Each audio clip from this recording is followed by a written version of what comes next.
চালের রুটি আমার বরাবরই খুব পছন্দের একটি খাবার। আর সেটা যদি হয় গরুর মাংস দিয়ে, আহা কত শান্তি খেতে, কত মজা।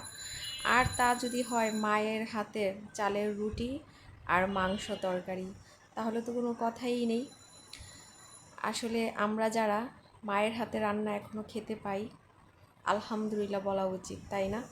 আলহামদুলিল্লাহ, খুবই মজা। আর আমার তো খুবই পছন্দ চালের রুটি, সব থেকে পছন্দ চালের রুটি রুটির জগতে। তো খুবই মজা লাগছে খেতে। আর সাথে ছিল এখানে লাচ্ছা সেমাই। আমার মায়ের হাতে, আসলে আম্মুর হাতে লাচ্ছা সেমাইটা অসাধারণ হয়। মানে কিভাবে জানি বানায় আল্লাহ জানে।